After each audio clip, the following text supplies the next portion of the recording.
Hey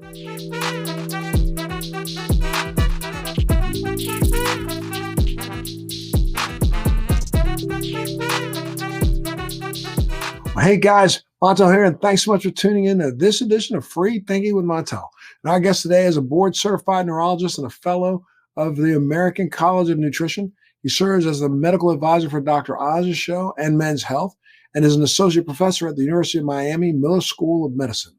He's a recipient of numerous awards, including the Linus Pauling Award for his innovative approaches to neurological disease and disorder.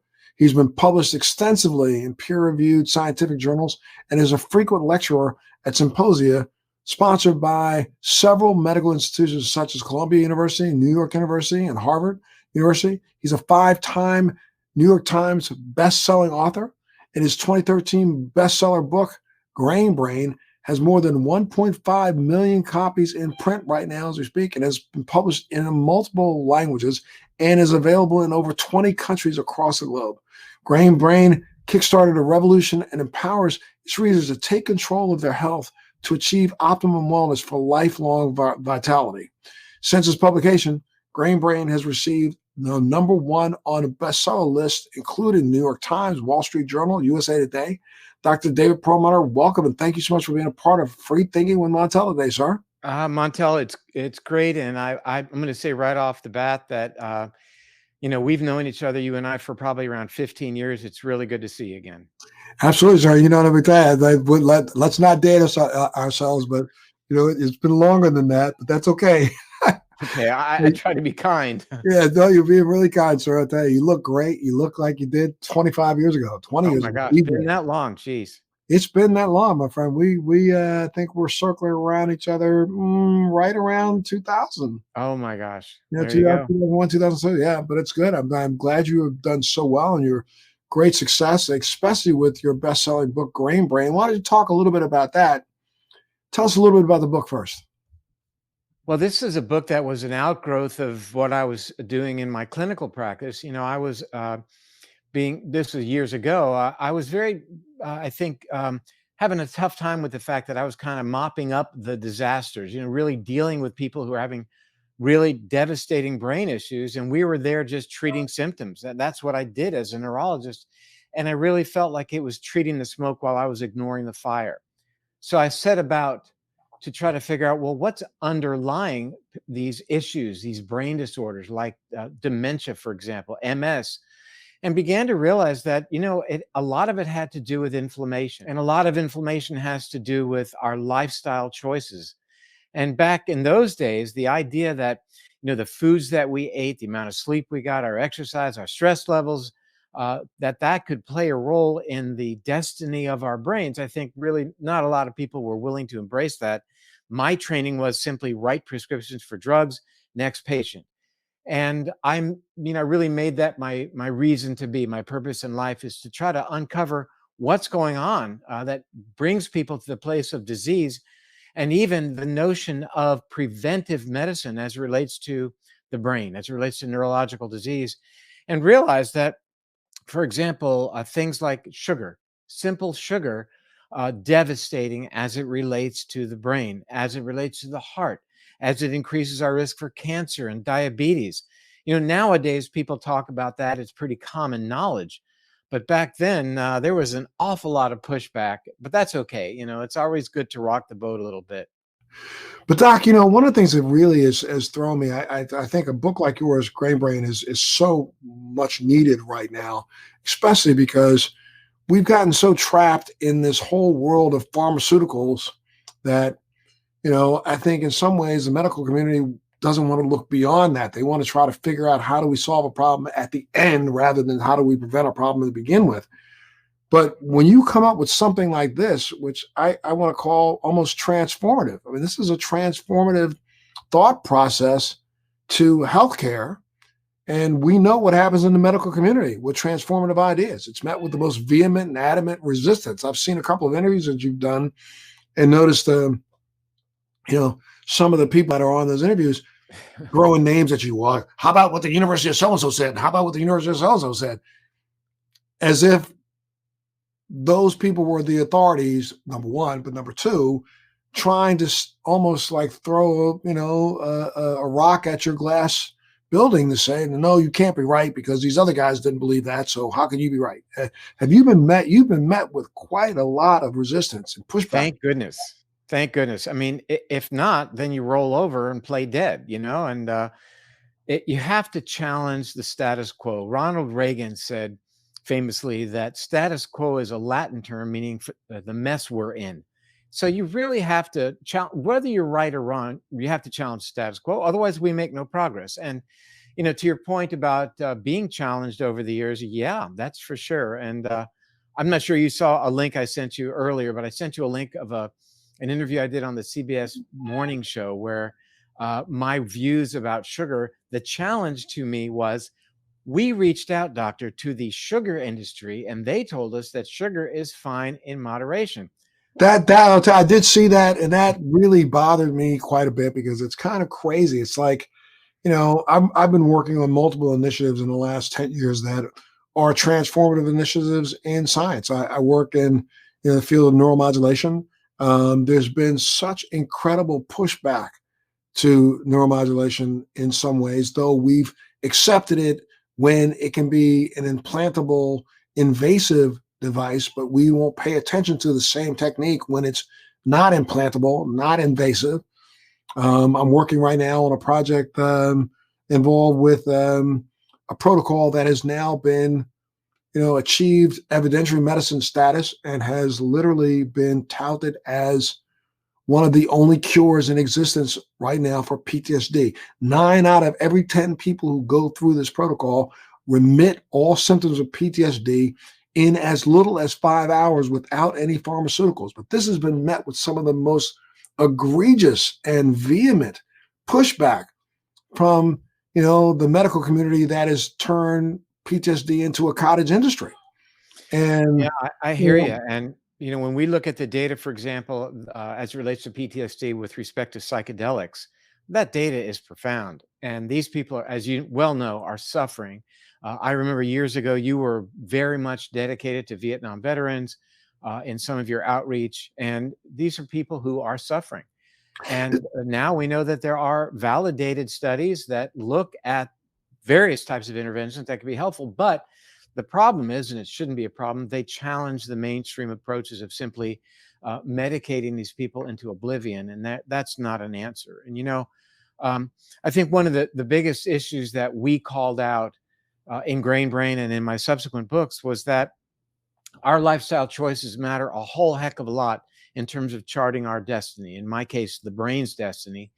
And I think that COVID has really called that out. When we see who's having overall a bad outcome with respect to COVID, it's the people who have made bad lifestyle choices, like becoming obese, type 2 diabetic, hypertensive, coronary artery disease. All of those things that paved the way for a bad outcome are generally related to previously making bad lifestyle choices. So it became very evident through the lens of COVID that what we decide to do matters a whole heck of a lot in terms of charting our health destiny. And the mission that you and I have adopted is one of empowerment. In other words, giving people at least the information so then they can make or refuse to make those choices.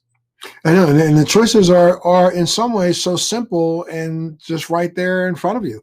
I mean, you brought it up. You talked about the idea of sugar. People in this country do not understand that when you say sugar, I think in the individual's brain, they think, oh, I don't take that much sugar, but they don't even realize that what we've done behind the scenes, secretively, to the American food supply has been literally insane.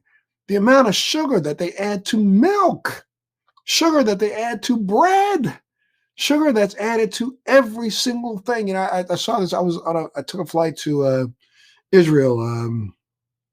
It's about a year and a half ago, and I was going through the little menu of movies that you could watch, and there was a very interesting documentary that was done by an Israeli production company that really never aired in the United States, but it just aired, overseas. And it was talking about the fact that, and a couple of times in the documentary, they were saying that America literally has pushed they pointed at us, has pushed sugar down the world's throat. And they took out a can of Coke, and they talked about the can of Coca-Cola that you could get back in 1970, and the can of Coke that you could get in 1990. The can of Coke in 1970, I think, had something like 12 or 13 teaspoons of sugar. The one in 1990 had something like 19 to 20 grams of sugar. It just the amount of sugar that we add to everything.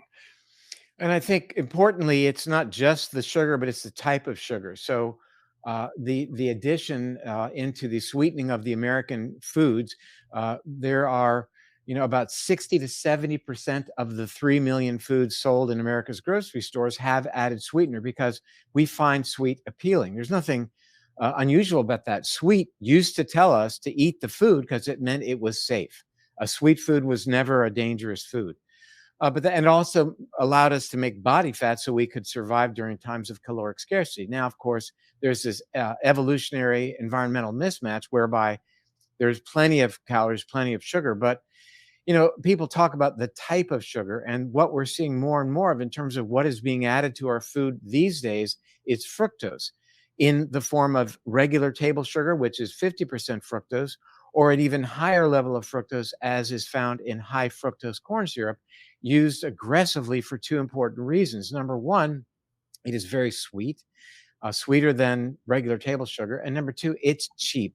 It's cheap as all get out. And so we find high fructose corn syrup giving us fructose, which, though it doesn't elevate our blood sugar acutely or solicit an insulin response acutely, it is profoundly at the heart of our metabolic issues. It is the fructose, make no mistake about it, that leads to the production of things like uric acid, that then leads to type 2 diabetes, obesity, dyslipidemia, problems with our cholesterol, and even challenges our immune function. So we should definitely call it out for what it is and recognize that the biggest issue that challenges human health today is the mismatch between what our genes, our DNA is expecting, and the signals that we are giving our DNA in terms of our food choices and other aspects of our lifestyle.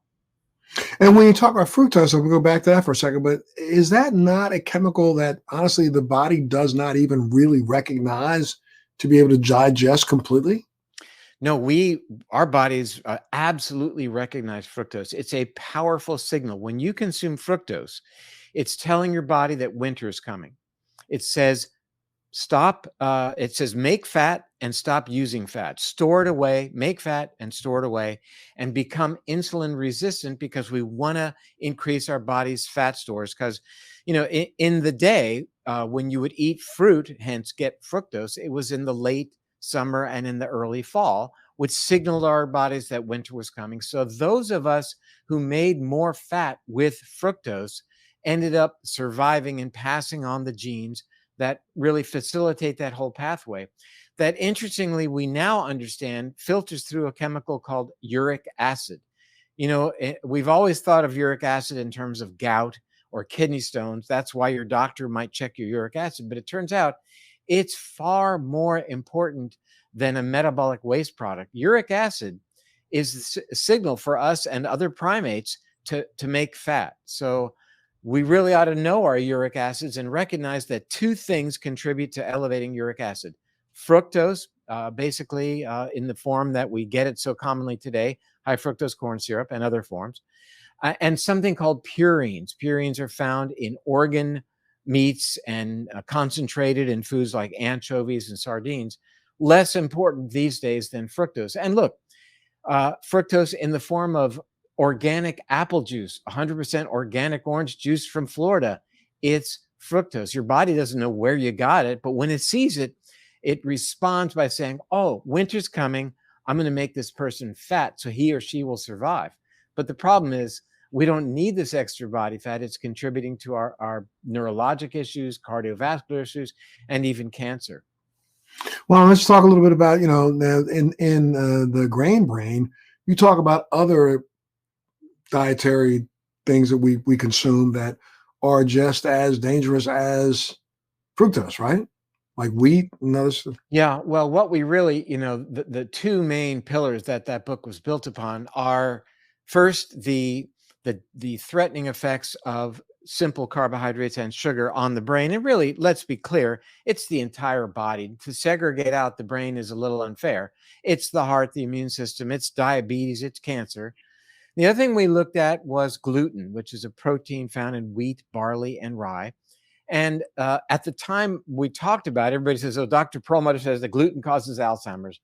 Never said that. I simply said, consuming gluten increases inflammation in the body. We know that inflammation is a cornerstone player in things like Parkinson's, Alzheimer's, MS, other autoimmune conditions. We should be thinking about this. Well, since Grain Brain was written, now we've understood the mechanism whereby gluten is so threatening to the brain and to the rest of the body. And it has to do with the role of gluten, and specifically a subpart of gluten called alpha gliadin that threatens the integrity of the gut lining.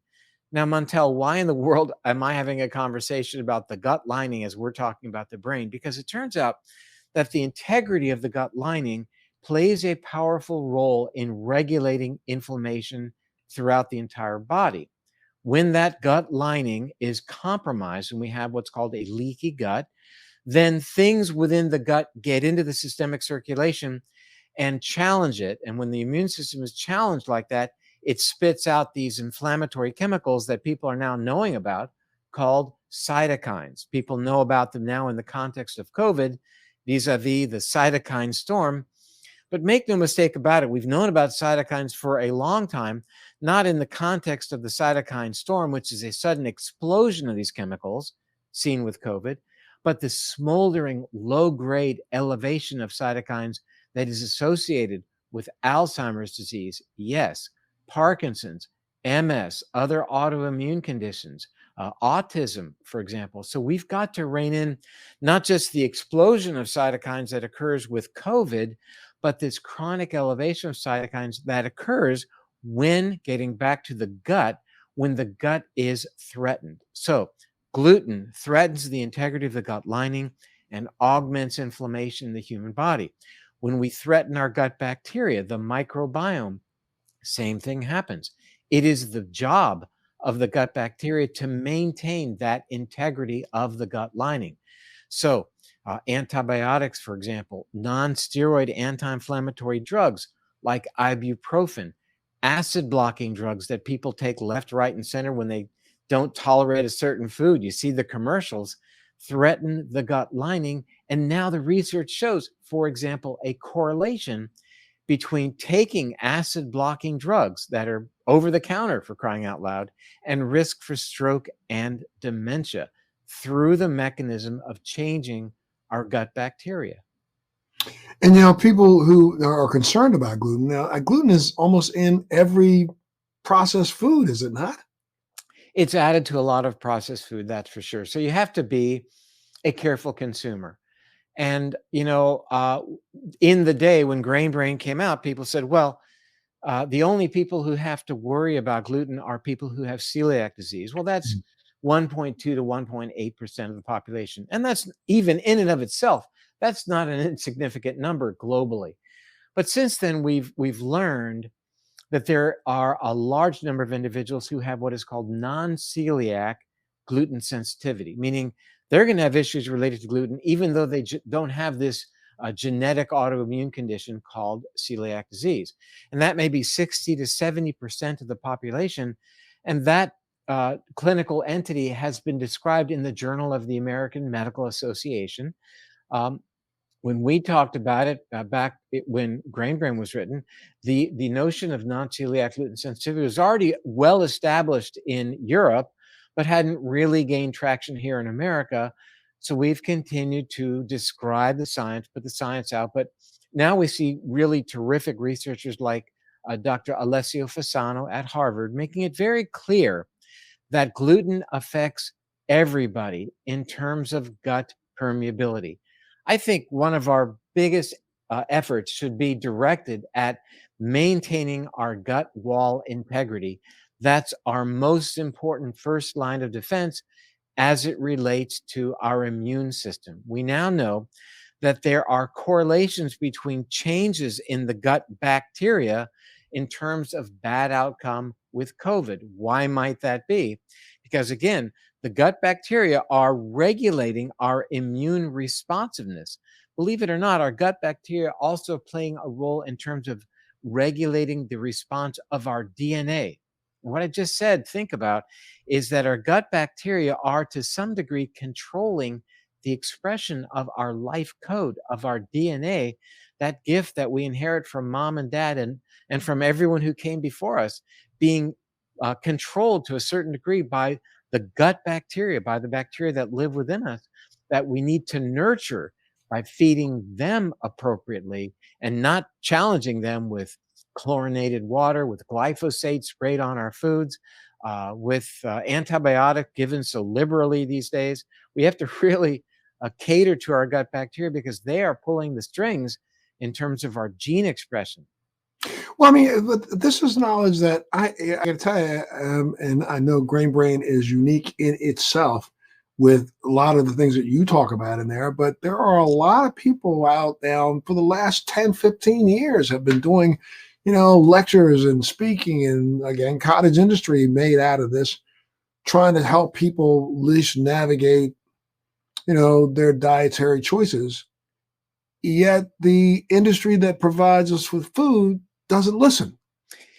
Exactly right. In fact, we just watched the 2020 U.S. government dietary and food recommendations be released, and those unfortunately hang around for 5 years. And this time around, I think it was so obvious how industry influenced these dietary recommendations for America, in that still saying that it's perfectly cool to have 10% of your calories come from simple sugars. Despite what the science is telling us, there were countless researchers and clinicians who sent information into the FDA to influence these decisions that were made, but it fell on deaf ears. That these recommendations still are indicating things that we just know are not good for us. We wrote in MedPage Today, published an op-ed that came out a month ago, which was an open letter to President Biden, talking about exactly what happened and that we really need to make it clear to the general population from a cost perspective and certainly a health perspective, that reducing our consumption of sugar is front and center in terms of keeping us healthy. And it's also in terms of impacting the healthcare system in this country. I mean, if we reduce the level of sugar intake, then we probably would reduce the level of various forms of maladies that are out there that people seek medical attention for. And I was recently speaking to a doctor and talking about the fact that we know that right this minute, and COVID has literally highlighted this in some ways, but not as much as it should have. We are sitting at a time right now in 2021 where we're close to 350,000 nurses short in America. By 2024, we're going to be somewhere around 150,000 doctors short, 500,000 nurses short. Why? Because over the last decade, we've interested our youth and two other generations into trying to be internet stars or rock musicians or rappers or musicians rather than go to med school. Med school enrollments are down. Nursing school enrollments are almost non-existent. We're aging out of population. And within the next 2 to 3 years, we're going to be stuck in a situation here in the United States of America, one of the richest nations on the planet, where we're going to be doling out healthcare, not because it's not available, but because it's not available. There, where you go to the hospital, you may sit for 5 hours waiting because there's only 2 nurses on the staff. I mean, it seems ridiculous to me that when we're talking about trying to figure out a way to at least provide universal healthcare for a nation, one thing we should start with is trying to make every member of the nation more responsible for their individual healthcare footprint.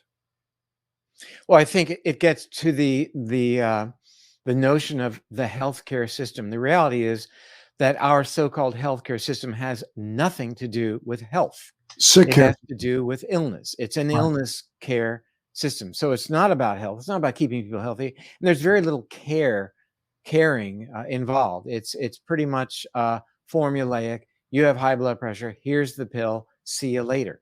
And the notion of intervening before a person is sick is really very contrary to the model of Western medicine. Reality is that's how medicine has been practiced, or health. This is provision of healthcare from time immemorial until just recently. So, I think when we shift over to the notion of being proactive as opposed to reactive, it'll be cost effective.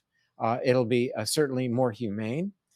And I think to your point of lack of nurses and doctors, if people are healthy, there won't be as much of an impact on the need for healthcare practitioners as there would be when people are sick. We absolutely know what can keep people healthy. The problem is you're not going to see an ad on the evening news for somebody recommending a low carb diet and getting out and getting some exercise, making sure you get 8 hours of sleep every night. No one's going to sponsor that because it's not proprietary. All you see are ads, and correct me if I'm wrong, how I can lower my A1C below 7 because I take this drug, or I can treat my psoriatic arthritis by taking this monoclonal antibody drug. That's what peppers the airwaves.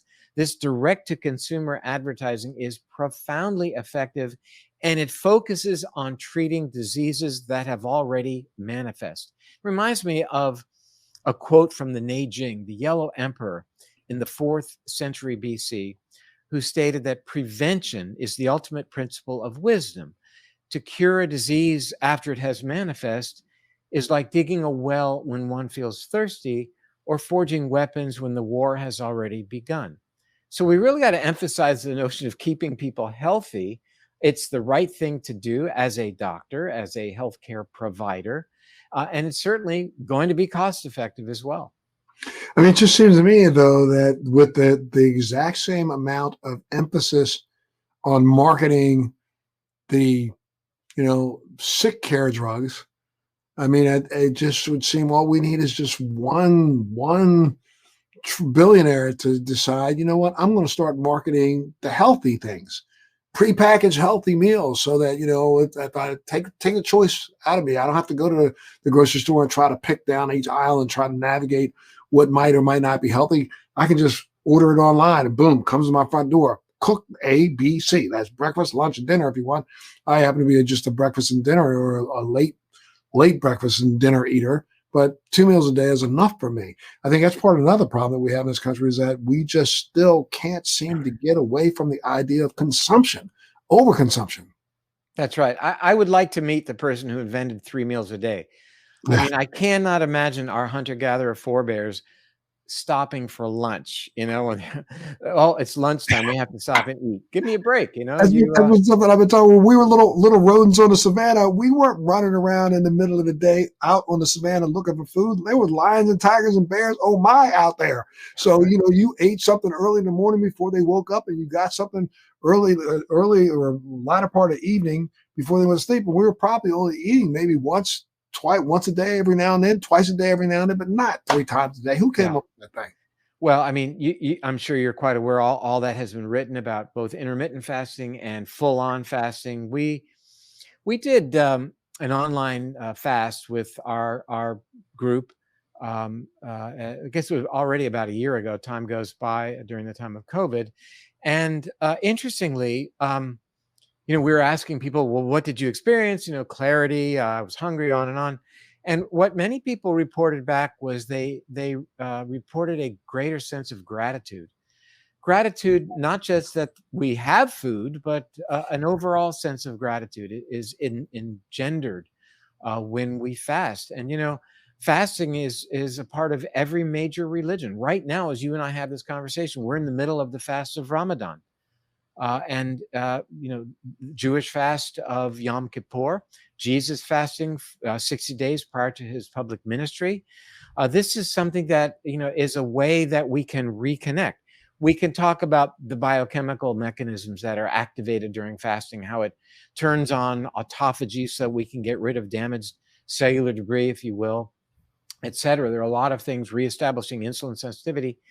But we bombard ourselves with food, day and night, and that's not how our bodies are designed to respond. We're designed to respond to times of food scarcity, a bit of a stress. We call that hormesis, and times of food plenty. So we have to recognize that we can activate some really powerful health restoring processes in our bodies by not eating. Yeah, it's one of the things I've literally tried to practice now for almost this entire COVID, but 2 years before that, I literally started intermittent fasting, and I eat a early dinner, I want to call it that, or a second meal of the day. Try to eat that no later. I hate eating past 6 p.m. And then I won't consume anything else until 10 to 11 o'clock in the morning the next day. I try to make sure that I get at least 14 hours, 12 to 14 hours between my end of the day meal and my beginning of the day meal. And sometimes I'll go without even grabbing that early day meal. And I'll just get a cup of green tea. And that's been satisfactory for me. I haven't lost any weight. I maybe lost maybe 2 pounds or so, but I'm exercising a lot. But that seems to keep me on track.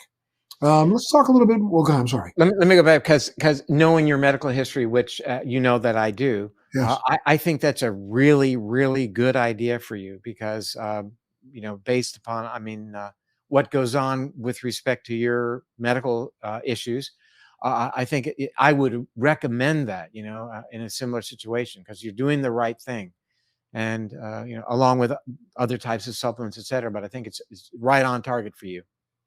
Let's talk a little bit more about the grain brain. I don't want you to give it up because I want people. First off, where can people go get it right now?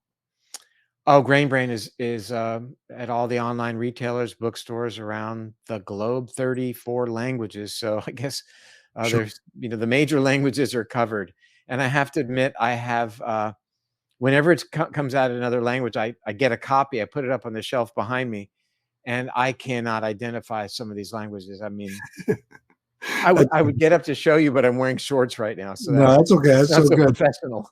That's all right. No, let's talk a little bit about some of the highlights or some tips that you give in the book, especially for people who are now tuning into free thinking and thinking, I really like this guy. Maybe I should like look into what Oh, he's I would recommending. that would make me feel good if your viewers like me. Yeah. So but rather than like me, my hope is that there's knowledge being transcribed here that is empowering because the word doctor doesn't mean healer; it means teacher. And my mission has been to learn as much as I could, try out as much as I can, see what works, and then give that information out to anyone who's going to listen. The primary pillars of Grain Brain, that was 5 books ago, were really the notion that sugar is disruptive towards health. We need to avoid sugar and refined carbohydrates and ultra processed foods, and really be aware of the fact that there is a lot to gluten that you need to know about. And so since Grain Brain came out, the next area of my interest was the gut bacteria. And I wrote a book called Brainwash. And it really focused on how what we eat nurtures or threatens the gut bacteria and the role that that plays in terms of immunity and inflammation. And, most recently, a book that we wrote came out just a little over a year ago. It's called Brainwash. And that book, I had the most wonderful experience in my life to be able to write a book with our son, who is an internal medicine doctor. And that's a book about decision making and how our lifestyle choices actually influence our decision making. We've thought that our decision making, those are our choices. But when we make good decisions, it fosters better decision making in the future. And it all centers on inflammation. That inflammation as a process locks us into short term reward, self centered, impulsive decision making, as opposed to when our bodies are less inflamed. Then we can make decisions that look at the future, that look at what's best for ourselves in the long run, and yes, look at what's best for the other guy as well. So empathy is fostered when we have reduced inflammation in our bodies. So, especially during these troubled times, the notion that our decisions can affect another person as it relates, for example, to COVID and transmission of COVID and doing the right thing, I think is really kind of important information to have. And people don't understand that these right choices, don't just affect you from an obesity standpoint or from a diabetic standpoint, but this also affects when you talk about, the clarity that one gets sometimes from fasting or, from reducing some of the, detrimental effects of some of the things that we actually intake from sugars and things. I mean, this helps people with mental health issues also, right? From depression to Yeah, that's right. And Austin Perlmutter, our son, just published on MedPage today. And also, I think it's in one of the Frontiers journals. We'll put it on our website. This relationship between immunity and depression. And he has become one of the most popular writers in psychology today about this topic, about depression and mood and how they're affected by things like inflammation, how COVID has impacted that. And, I was thinking about something a moment ago when you were talking about obesity, that Gary Taubes, medical writer, said famously that we're not obese because we eat too much. We eat too much because we're obese. And that is really, when you deconstruct that, realizing that because obesity is an inflammatory disorder, affects our decision making and makes us less able to make then better decisions moving forward. And it speaks back to me and to Austin in this very room where I'm sitting right now. About a year and a half ago, we decided to write a book that we were kind of laboring over what is it that goes wrong in the doctor-patient relationship. You know, we as healthcare providers, we do hopefully the best we can to learn as much information as we can. Then we do our very best to transmit that information to the patient. It's a 3-step process. You learn, you give out the information, but step 3 is then we hope the patient will act on that information. Mrs. Jones, I'm going to put you on a special diet. Mr. Jones, I think you need to get out and walk every day. Mr. Smith, I think 8 hours of sleep is really going to be in your interest. But what we find is that is where the system breaks down the most. That about 80% of the information that we give to patient across the board is not acted upon. We've never looked at that. We've only looked at it through the lens of blaming the patient. They didn't follow the diet. They didn't get any exercise. What in the heck is wrong with this patient? And I'm not looking forward to having them back in my office because every time I see them, they're worse and worse. They've gained weight. The blood sugar is up, you name it. And what I'm saying is we blame the patient. And what we realize is that is wrong. It's time to stop that blame game because for sure, we give that patient a diet, he or she's going to go home, look in the mirror and say, what's wrong with me? The doctor screamed at me today. I can't do it. Something is wrong with me. And we realize that the decision-making apparatus in that person's brain has been hacked. And that's why they can't make good decisions. It isn't their fault. It's time to stop. Remember back in the 80s, Stop the Insanity? I don't know what they're promoting with that one. But we've got to stop blaming people because they don't have the tools to make these right decisions. They're in a spiral. Maybe it's a death spiral. And often it is a death spiral. But then I have to ask you, and again, I'm probably going to get in trouble when I make this statement, but it's like now we live in a society where you can't even question a person. You can't really question their choices. I mean, and forgive me when I explain it this way, but it's like, there are people who are celebrities that that are a little obese, that do have weight problems. I mean, take a look at the guy who was sitting in the White House for the last 4 years who chows down on a McDonald's burger and a Diet Coke. Come on, are you kidding me? And if you say a word about his weight or you say a word about his choice of drinking that Diet Coke, then you are somehow politically incorrect for even having questioned them. So we divert that away from the politics and we divert it towards the science. Welcome back. And we simply indicate that obesity, as an example, is associated with increased risk, doubling your risk of Alzheimer's disease, quadrupling your risk of type 2 diabetes, And so we make it very clear that these are risks for decisions for outcome, cancer as well, that can take your life. Now, here's the information. I hit the ball back over the net to your side of the court. Now, what are you going to do about it? If you're comfortable with those issues, then fine. There's no need to carry on the conversation any further. Go about your life and hope for the best. But the film director James Cameron famously said that hope is not a strategy.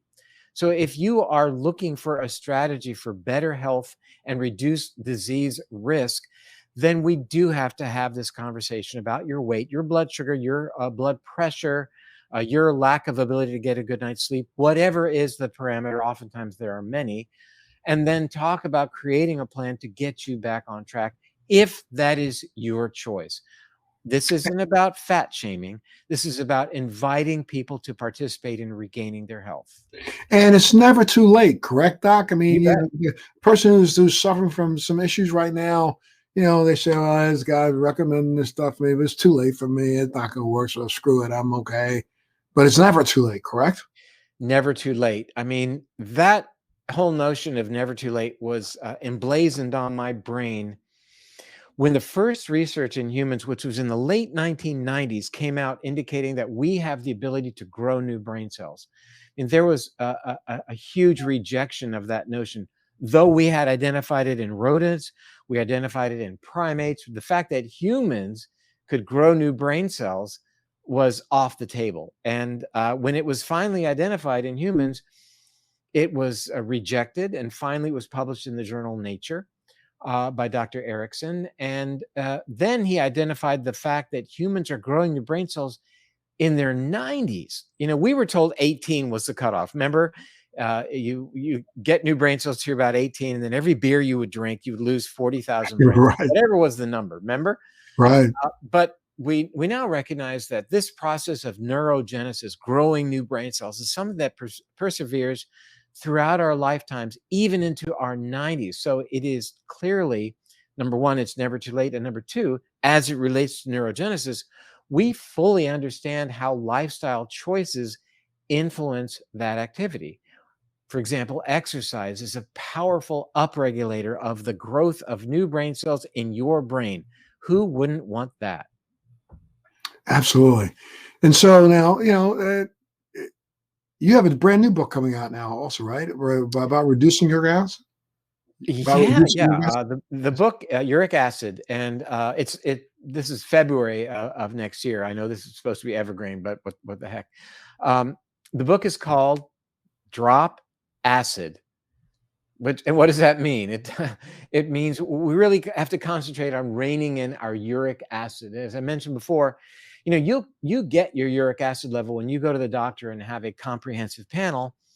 And typically, in years gone by, we've looked at uric acid, it's URIC, in the context of gout or kidney stones. We now recognize it is a powerful player as it relates to metabolic disease, diabetes, weight gain, trouble with our blood fats, our cholesterol, HDL, LDL, inflammation, immune function. So it's a new dawn. And, much as you were asking me early on in our time together today about how challenging and iconoclastic my theories were about sugar and gluten way back in the day, these issues with uric acid, I think, are really on the very crest of the wave as well.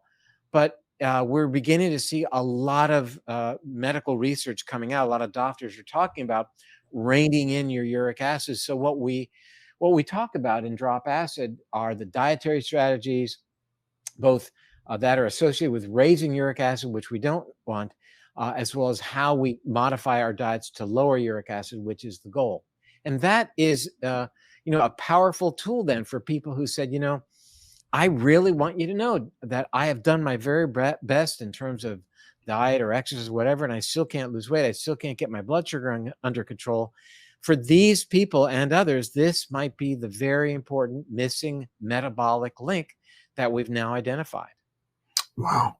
Well, that book's coming out soon, so I'm gonna make sure people will go. If people wanted to get more information from you, you mentioned a website earlier. You didn't say what it was. Tell your website. Oddly enough, Dr. Perlmutter's website is Dr. Perlmutter, drperlmutter.com, drperlmutter.com. Got it. Well, Doc, let me before we're almost out of time, but I have one big question for you. What kind of health advice do you wish that you had received when you were younger? I think perhaps the most important thing I would tell myself if I could speak to my younger self would be, don't sweat the small stuff. I have had, as many people have over lifetimes, gotten, really involved with being concerned about this, that, and the other. And, in the long run, it doesn't matter as much as you might think it does at the time. So I think that would have alleviated a lot of stress in my life. I would have definitely focused more in my younger years on getting enough sleep, recognizing how important that is. I would have flossed my teeth more. It took me many years to get into that habit. And I probably would have been more careful about the sun exposure I got in my younger years, which was really, really aggressive. And, now, of course, I recognize what that can do. And so I would have been so much more careful about sun exposure in the day.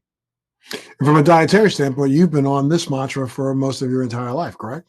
Well, not as a younger man, that's for sure. In Right. my I was in my teenage years and early adulthood, not anywhere near as dialed in. It would obviously have been good for me to have been more aware, but following the science in those days, it was all about low fat, wasn't it? Even when I started practicing medicine, the mantra was low fat diet is what you want.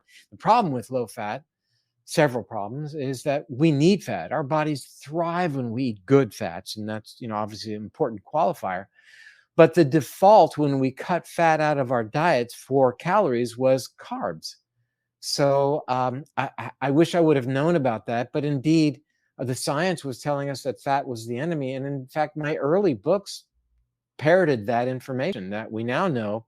That science was highly influenced by industry, sugar industry. I mean, that was published in the Journal of the American Medical Association and then followed up in the New York Times, how influential the sugar industry was in terms of new JAMA and also even the New England Journal of Medicine telling us that we should cut fat and that sugar was okay. It isn't okay, despite what even we hear today. We've got to be so careful about the amount of sugar in our diets. It's not Do, good for us. do you think, I mean, the food industry, do you think more doctors are going to come aboard and understand that that's the mantra that they should be repeating nowadays rather than, the fact that 10% of sugar is still good for you? Montel, I would tell you that I wish that were the case, but even as we have this conversation today, there's precious little education that doctors get or even have gotten in medical school in terms of nutrition. It's not part of the playbook. The playbook is responsiveness to a patient's illness by writing a prescription, which is the coin of medical currency. So I wish that were the case. If you become a veterinarian, you get 2 years of nutrition because it matters what animals eat in terms of their health and in terms of even treating their illnesses. I'll never forget, my wife and I took our dog to the vet because he was losing his hair. I've actually written about this in one of my books. And the first question we were asked was, well, what are you feeding Tico? What are you feeding him?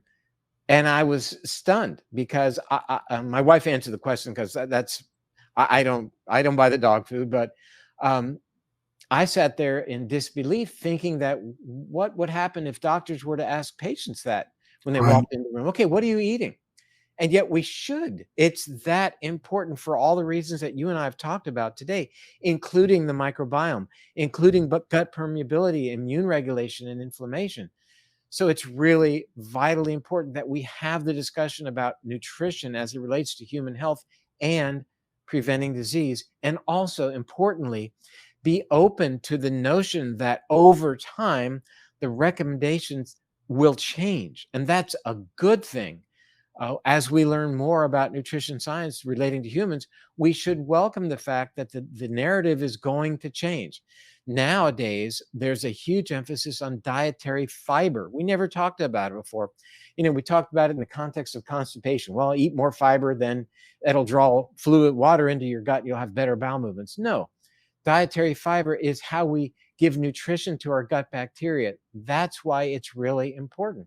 The level of dietary fiber in Western cultures compared to our ancestors is incredibly low. So, the notion of being okay with a changing narrative from science, I think takes a little bit of work. That, you told me something differently 5 years ago, and now you've changed what you're saying.